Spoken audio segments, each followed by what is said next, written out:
நீங்கள் இப்போ ஒரு வெளிநாட்டுக்கு ஸ்டூடெண்ட் விசாவில் இல்லாட்டி ஒரு ஒர்க் விசாவில் இல்லை ஏதோ ஒரு ரெசிடென்ஸ் மூலமாக நீங்கள் போக போகிறீங்களா? சப்போஸ் உங்களோட ஹஸ்பண்டோ ஒய்ஃபோ வெளிநாடு இருக்கலாம், அவங்க போஸ்ட் மூலம் உங்களை கூப்பிட்றாங்க. சம்டைம் நீங்களே போய் அங்கே இருக்கலாம். இருக்கிற பட்சத்தில் ஒரு சர்டிஃபிகேட் ஒன்று தேவைப்படுது. என்னென்னு பார்த்தீங்கன்னா ஒன்று பேங்க்லேயோ ஒன்று எடுக்க போகிறீங்க, இல்லை சிட்டிசன் பதிய போகிறீங்க. அந்த டைமில் உங்களுக்கு ஒரு சர்டிஃபிகேட் கேட்பாங்க. என்னென்னு பார்த்தீங்கன்னா போலீஸ் கிளியரன்ஸ்.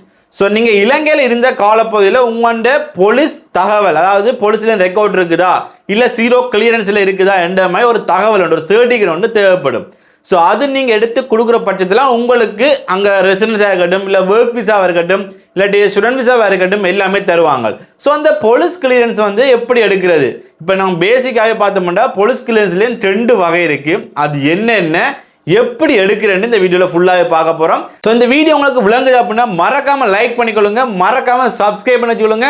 அப்போ தான் நிறைய வீடியோஸில் இதே போல் நீங்கள் பார்த்துக்கொள்ளலாம். அதோட பார்த்தீங்கன்னா இந்த வீடியோ முடிவுக்குள்ளேயே உங்களுக்கு ஒரு சர்ப்ரைஸ் ஒன்று இருக்குது. அது என்னன்னு நான் அந்த வீடியோ போய்க்க சொல்கிறேன். ஸோ அது கிட்டத்தட்ட ஒரு 20 பேருக்கு நான் வந்து கொடுக்குற யோசிச்சிருக்கேன். ஸோ அந்த வீடியோ பார்த்துட்டு யார் யார் மெசேஜ் பண்ணுறீங்களோ அந்த 20 பேருக்கும் அதை நான் வந்து ஃபஸ்ட்டாக கொடுக்குறதா முடிவெடுத்திருக்கேன். ஸோ வாங்க வீடியோக்குள்ளே பார்ப்போம். இந்த டாபிக் என்ன, போலீஸ் கிளியரன்ஸ்னா என்ன, எப்படி எடுக்கிறது, என்னென்ன தேவை, என்ன டாக்குமெண்ட்ஸ் தேவை என்ற டீட்டெயில்ஸில் பார்ப்போம். அதே போல் நீங்கள் எடுக்க போகிறீங்கன்னா என்னென்ன செய்யணும் என்றதையும் பார்ப்போம். அதே போல் இந்த சர்ப்ரைஸ், அதாவது அந்த கிடின் விஷயம் என்ன அப்படின்றதும் வீடியோக்குள்ளே போய் பார்ப்போம். வாங்க.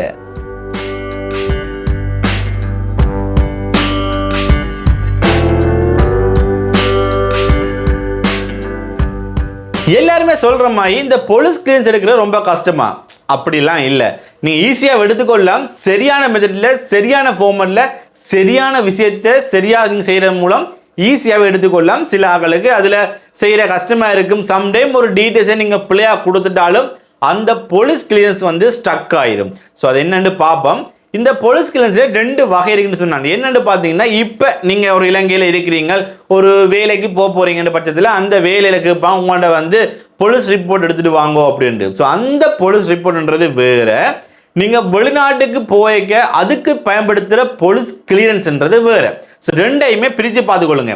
அந்த போலீஸ் ரிப்போர்ட் என்ன பார்த்தீங்கன்னா, நீங்கள் வந்து ஜிஎஸ்டி லெட்டர் எடுப்பீங்க, கேரக்டர் சர்டிஃபிகேட் எடுப்பீங்க. அதையும் கொண்டு போய் உங்களோட போலீஸ் ஸ்டேஷனில் போய், அதாவது உங்களோட ஊரில் இருக்க போலீஸ் ஸ்டேஷனில் போய் அதை கொடுத்தீங்கன்னா அவங்க அங்கே இருந்து உங்களுக்கு ரிப்போர்ட் தருவாங்க. அதாவது உங்களுக்கு இந்த இடத்துல இப்போ எந்த பிரச்சனையுமே இல்லை, எந்த கேஸுமே இல்லைன்னு சொல்லி ஒரு ரிப்போர்ட் வந்து தருவாங்க. அது எங்கெங்கே பயன்படுத்தும் பார்த்தீங்கன்னா, நீங்கள் இலங்கைக்குள்ள ஒரு ஒர்க்குக்கு போகிறீங்கன்னா நீங்கள் மோஸ்ட் வந்து அதை பயன்படுத்தி கொள்ளலாம். ஒரு கவர்மெண்ட் ஜாப்புக்கு போக போகிறீங்க, இல்லை ஒரு கம்பெனிக்கு போக போகிறீங்கன்றக்க அந்த இடங்களில் வந்து இதில் கேட்பாங்க. அந்த இடங்களுக்கு இதை நீங்கள் பயன்படுத்தி கொள்ளக்கூடியமா இருக்கும். ஆனால் நீங்கள் ஒரு வெளிநாட்டுக்கு போகிறீங்க, ஸோ வெளிநாட்டில் வேலைக்கு என்னத்துக்கோ போகிறீங்கன்றக்க அந்த இடத்துல இந்த போலீஸ் ரிப்போர்ட் வந்து செல்லுபடி ஆகாது. ஏன்னா நீங்கள் ஒரு வெளிநாட்டுக்கு போக போகிறீங்கன்னா அந்த எம்பசிக்கு மெயினாகவே போலீஸ் ரிப்போர்ட் எடுத்துடணும். எங்கேன்னு பார்த்தீங்கன்னா கொழும்பு ஹெட் குவார்ட்டர்ஸ்லேருந்து எடுத்துடணும். ஸோ அந்த ஹெட் குவார்ட்டர்ஸ் எப்படி உங்களுக்கு போலீஸ் வருமாண்டா, நீங்கள் பிறந்தலேருந்து எங்கெங்கே இருந்திருக்கீங்களோ அந்த இடங்கள் எல்லாம் மென்ஷன் பண்ணி நீங்கள் அதில் எந்த பிரச்சனையுமே இல்லை, உங்களுக்கு போலீஸ் கிளியரன்ஸ் கிளியராக இருக்குன்ற சர்டிஃபிகேட் பண்ணி ஹெட் குவார்ட்டர்ஸில் சர்டிஃபிகேட் பண்ணி வரும். ஸோ அது வந்து எம்பசிக்கு மென்ஷன் பண்ணி வரும். நீங்கள் எந்த எம்பசிக்கு அனுப்ப போகிறீங்களோ அந்த எம்பசிக்கு மென்ஷன் பண்ணி வரும். அதை தான் நீங்கள் வந்து பிறகு நீங்கள் வெரிஃபை பண்ணிட்டு கொடுப்பீங்க. ஸோ இதை அதுக்கு பிறகு ஒரு ஸ்டெப்ஸ் இருக்குன்னு பார்த்தீங்கன்னா கச்சேரியில் கொண்டு போய் இதை நாங்கள் வந்து வெரிஃபை பண்ணுவோம். ஸோ அது என்ன மாதிரி அடுத்ததை பார்ப்போம். ஸோ இதுக்கு நாங்கள் என்னென்ன தேவை அப்படின்னு பார்த்தீங்கன்னா, இதுக்கு உண்மையிலே நீங்கள் தேவையானது சில டாக்குமெண்ட்ஸ்கள் கண்டிப்பாக தேவை. இலங்கையில் இருக்கிறீங்க அப்படின்னா ஸோ உங்கள்கிட்ட என்ன டாக்குமெண்ட்ஸ் தேவைன்னு பார்த்தீங்கன்னா, உங்களோட என்ஐசி, உங்களோட என்ஐசின்னா போத் சைட் வேணும். உங்களோட பழைய ஏசி இருந்தால் பழைய ஏசி, இல்லை புது ஏசி எடுத்துருந்தீங்கன்னா புது ஏசி.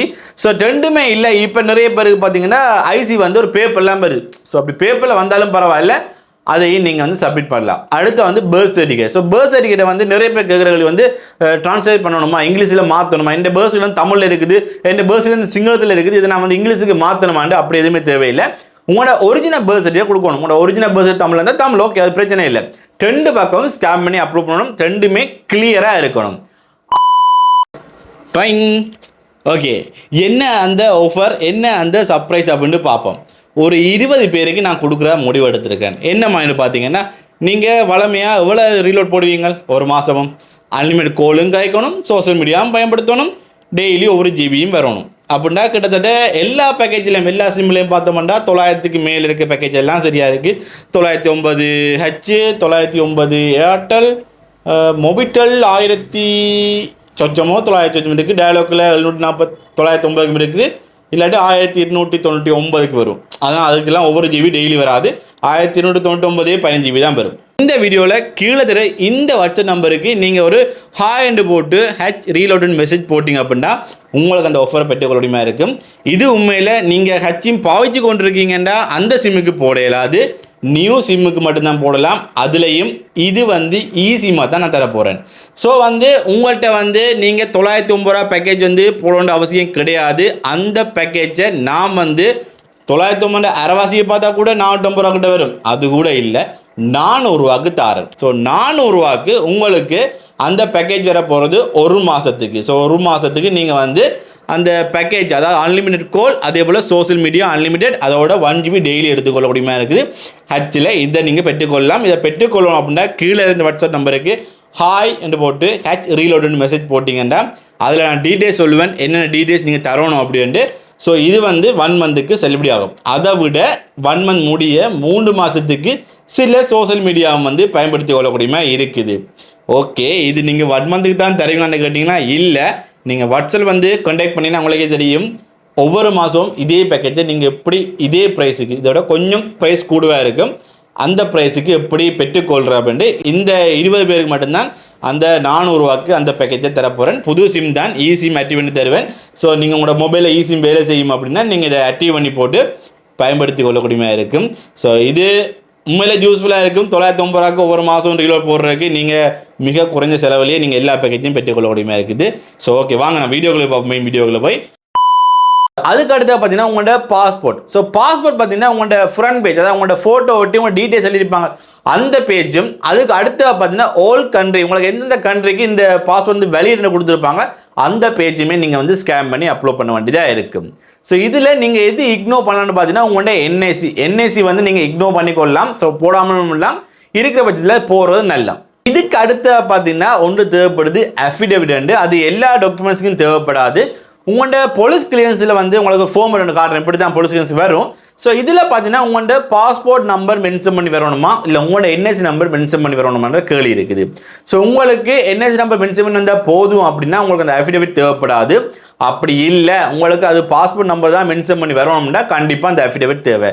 அந்த அஃபிடேவிட்ன்றது என்னென்னு பார்த்தீங்கன்னா ஒருவேளை இதுக்கு மட்டும் பயன்படுத்துகிற இல்லை, இது அஃபிடேவிட் ஒருவேளை என்னென்னா உங்களோட பர்த் சர்டிஃபிகேட்டில் ஒரு பேர் ஒரு மாதிரி இருக்குது, என்ஐசியில் ஒரு பேர் டிஃப்ரெண்டாக இருக்குது, பாஸ்போர்ட்டில் ஒரு நேம் டிஃப்ரெண்டாக இருக்குது. என்ஐசியில் உங்களோட அப்பாண்ட பேரோட நேம் இருந்திருக்கலாம், பாஸ்போர்ட்டில் வரைக்கும் நீங்கள் வெடி முடிச்சிருப்பீங்க. ஸோ உங்களோட ஹஸ்பண்ட் பேரோட வந்திருக்கலாம். ஸோ அப்படியான இது இல்லை பேரில் எதுவும் டிஃப்ரெண்ட் இருக்குது, பேரில் எழுத்து மாறி இருக்குது அப்படின்னா கூட இந்த அஃபிடேவிட் பயன்படுத்தி கொள்ளலாம். ஸோ இல்லை எனக்கு பர்த் சர்டிஃபிகேட்லேயும் ஒரே நேம் தான் இருக்குது, என்ஐசிலையும் ஒரே நேம் தான் இருக்குது, பாஸ்போர்ட்லேயும் ஒரே நேம் தான் இருக்குது. ஆனால் உங்களுக்கு போலீஸ் கிளியரன்ஸ் பாஸ்போர்ட் நம்பரில் மென்ஷன் பண்ணி வரணும் அப்படின்ட்டா கண்டிப்பாக இந்த அஃபிடேவிட் தேவை. ஸோ இந்த அஃபிடேவிட் ஃபார்மெட் நாங்களே கிரியேட் பண்ணி, இப்போ நாங்கள் செய்கிறோம் அப்படின்னாக்க நாங்களே அதை கிரியேட் பண்ணி சப்மிட் பண்ணுறாங்க. அப்படி இல்லை நீங்கள் செய்ய போகிறீங்கன்னா நீங்கள் உங்களோட உள்ள ஜேபிட்ட லோயர்கிட்ட போய் நீங்கள் செஞ்சு கொள்ளலாம். லோயர்கிட்ட பண்ணால் கொஞ்சம் சார்ஜ் பண்ணுவீங்க.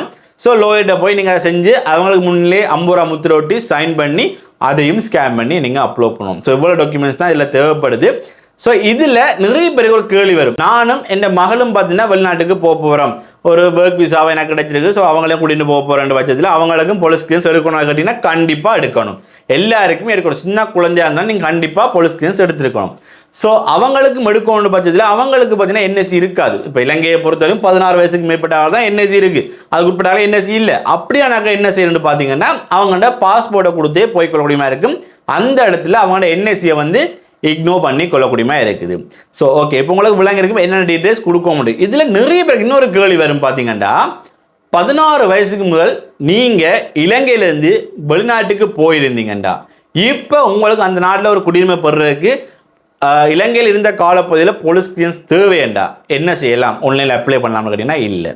ஏன்னா அதிலே ஒரு மென்ஷன் பண்ணிக்காங்க, உங்களுக்கு 16 வயசுக்கு முதல் நீங்கள் இலங்கையிலேருந்து புறப்பட்டு இருந்தீங்க அப்படின்னா நீங்கள் டாக்குமெண்ட்ஸை கொண்டு போகணும். எங்கேன்னா ஹெட் குவார்ட்டர்ஸை கொண்டு சப்மிட் பண்ணால் மட்டும்தான் உங்களுக்கு இந்த போலீஸ் கிளியரன்ஸை செஞ்சு கொள்ளக்கூடியமாக இருக்கும்.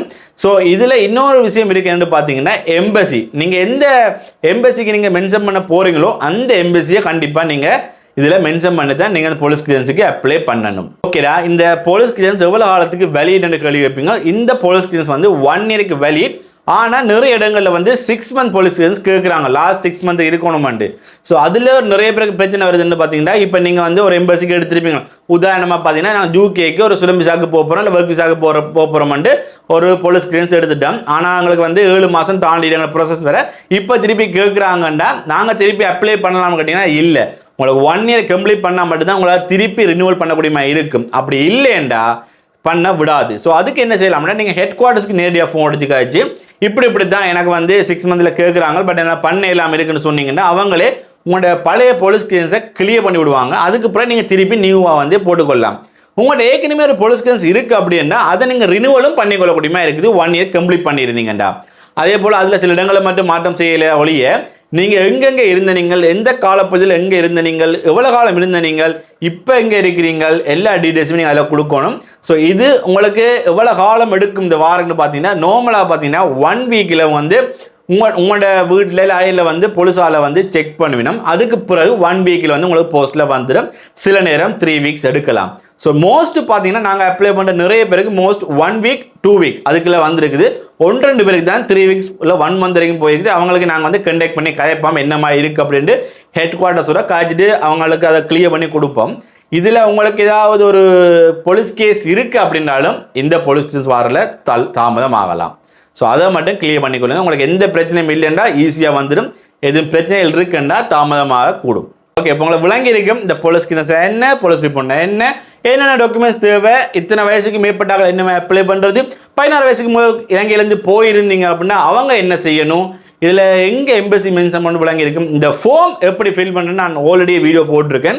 ஸோ அந்த லிங்க் கீழே டிஸ்கிரிப்ஷன் கிளிக் பண்ணி விடுறேன், நீங்கள் அதில் போய் பார்த்துக்கொள்ளலாம் எப்படி அந்த ஃபார்ம் வந்து ஃபில் பண்ணுற அப்படின்ட்டு. ஸோ இதில் நல்லா கவனித்து கொள்ளுங்க, டாக்குமெண்ட்ஸை கிளியராக நீட்டாக அப்லோட் பண்ணுங்கள். சப்போஸ் உங்கள் டாக்குமெண்ட் கிளியர் இல்லை பிள்ளையாக அப்லோட் பண்ணிட்டீங்கன்னா உங்களோட போலீஸ் கிளியரன்ஸ் வாரில் தாமதம் ஆகலாம். ஸோ 1 to 2 மந்த் கூட எடுக்கலாம். நீங்கள் டாக்குமெண்ட்ஸ் வந்து பிள்ளையாக அப்லோட் பண்ணி இருந்தீங்கண்டா, இல்லை பேர் வந்து பிள்ளையாக அப்லோட் பண்ணி இருந்தீங்கண்டா, இல்லாட்டி உங்களோட ஜிப் கோட் அதாவது போஸ்டர் கோட்டை வந்து மாறி கொடுபட்டிருந்தா எல்லாமே டிலே ஆகலாம். ஸோ அதை மட்டும் கொஞ்சம் வடிவாக கவனித்து கொள்ளுங்கள். இந்த சர்வீஸ் வந்து நாங்களும் பண்ணி கொண்டிருக்கோம். ஸோ உங்களுக்கு எப்படி நீங்களே பண்ணுறேன்னா இந்த வீடியோ சொல்லியிருக்கிறேன், இந்த வீடியோவில் என்ன டாக்குமெண்ட்ஸ் தேவைன்னு சொல்லிக்கிறேன், எப்படி அப்ளை பண்ணுறேன்னு வீடியோ போட்டிருக்கேன், கீழே டிஸ்கிரிப்ஷனில் கொடுக்குறேன். ஸோ அதில் உங்களுக்கு தெரியும் எப்படி அப்ளை பண்ணுறேன்னு, நீங்களே அப்ளை பண்ணி கொள்ளக்கூடியமா இருக்கும். ஒருவேளை உங்களால் அப்ளை பண்ண முடியலை, எங்களை தொடர்பு கொள்ளணும்னாலும் கீழே வாட்ஸ்அப் நம்பர் கொடுக்குறேன், அதில் நீங்கள் எங்களை கண்டெக்ட் பண்ணீங்க அப்படின்னா நீங்கள் எங்கள் மூலமும் நீங்கள் வந்து இதை நீங்கள் செஞ்சு கொள்ளக்கூடியமா இருக்கும். உங்களோட போலீஸ் கிளியரன்ஸ் ரிப்போர்ட்டை எடுத்துக்கொள்ளக்கூடியமா இருக்கும். இந்த போலீஸ் கிளியரன்ஸ் ரிப்போர்ட்டை நாங்கள் இளைஞருக்காக மட்டும் எடுத்து கொடுக்கல, நீங்கள் வெளிநாட்டில் இருந்தாலும் அதை நாங்கள் எடுத்து கொடுத்துக்கொண்டு வாரம். ஸோ அதுக்குரிய ப்ராசஸ் கொஞ்சம் டிஃப்ரெண்ட் ஆகுது, அதில் நாங்கள் செஞ்சு கொண்டு தான் வாரம். ஓகே, இப்போ உங்களுக்கு இந்த டீட்டெயில்ஸ் வந்து விளங்கி இருக்கும். ஸோ இதில் டவுட் இருக்கு அப்படின்னா கீழே கமெண்ட் செக்ஷனில் பதிவிடுங்க. இதுக்கு அடுத்ததாக நான் நிறைய வீடியோஸ் போட்டிருக்கு, நிறைய கேள்வியில் வந்திருக்கு பாஸ்போர்ட்டை பற்றி, சின்ன வயசு பிள்ளைண்டா எப்படி பாஸ்போர்ட் எடுக்கிறது, என்ன டாக்குமெண்ட்ஸ் தேவை அப்படின்ட்டு. ஸோ அதெல்லாம் அடுத்த வீடியோவாக குயிக்காக அப்லோட் பண்ண ட்ரை பண்ணுறேன். இந்த வீடியோவில் இடையில ஒரு சின்ன விஷயம் போட்டிருப்பேன். ஒரு 20 பேருக்கு நான் வந்து ஒரு 909 பேக்கேஜை வந்து எப்படி எவ்வளோத்துக்கு கொடுக்க போகிறேன், அதுக்கு என்னென்ன செய்யணும் அப்படின்ட்டு உங்களுக்கு தேவையாண்டா நீங்கள் கீழே அதில் அந்த வீடியோ பார்த்துருப்பீங்க, எங்கள் நம்பரும் போட்டிருப்பேன். ஸோ அதில் வாட்ஸ்அப்பில் கண்டெக்ட் பண்ணி கொள்ளக்கூடியமாக இருக்கும். அந்த பேக்கேஜை நீங்கள் 1 மாதம் மட்டும் போட தேவையில்லை, நீங்கள் ஒவ்வொரு மாதமும் அதே ப்ரைஸுக்கு தொடர்ந்து போட்டு கொள்றதுக்கும் என்ன செய்யணுமெண்டு நீங்கள் வாட்ஸ்அப்பில் கண்டெக்ட் பண்ணிக்க, உங்களை நான் அது விளக்கமாக சொல்லுவேன். ஸோ அதுக்கு பிறகு நீங்கள் வந்து இவ்வளோ காசு செலவிக்க தேவையில்லை, ஈஸியாக கொஞ்சம் காசுக்கே பெரிய ஒரு பேக்கேஜை எடுத்துக்கொள்ளக்கூடியமே இருக்கும். இன்றைக்கு அவ்வளோதான் வீடியோ. மறக்காம வீடியோ பிடிச்சிருந்தா உங்களுக்கு பயனுள்ளதாக இருந்தால் லைக் பண்ணிக்கொள்ளுங்க. உங்களோட கருத்துக்களை கீழே கமெண்ட் செக்ஷனில் பதிவிடுங்க. என்னென்ன வீடியோஸ் தேவை என்றதை கீழே கமெண்ட் செக்ஷனில் பதிவிடுங்க. அடுத்த வீடியோ அதெல்லாம் போட்டுக்கொள்ளக்கூடியமா இருக்கும். நன்றி, வணக்கம்.